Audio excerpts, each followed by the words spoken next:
Number 9, they'll become entitled. Absolutely. That is a risk. You have to be very careful. This one's true. It's important that you handle your generosity properly. There's a saying that says, give a man a fish, feed him for a day, teach a man to fish, you have fed him for a lifetime, teach a man to beg for a fish, he'll be begging for a lifetime.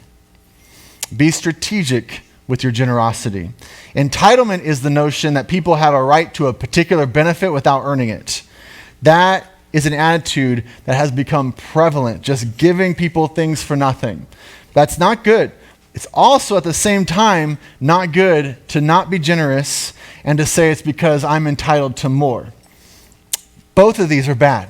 So you have to attack both and be more strategic and make sure that your generosity is being used in strategic ways. 2 Thessalonians 3:10 says, for even when we were with you, we would give you this command. If anyone is not willing to work, let him not eat. This is in the Bible. I'm not just making this up. This is in there. For we hear that some among you walk in idleness, not busy at work, but busybodies. Now such persons we command and encourage in the Lord Jesus Christ to do their work quietly and to earn their own living.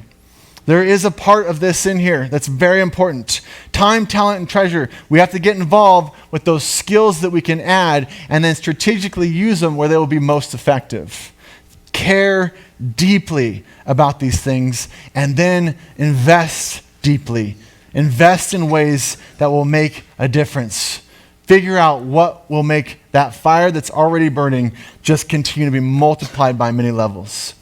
This comes when you decide, I'm going to be someone with the heart of generosity. At first, it's a choice. You have to step into your own situation and go, this is who we're going to be. And now we're going to do it the right way.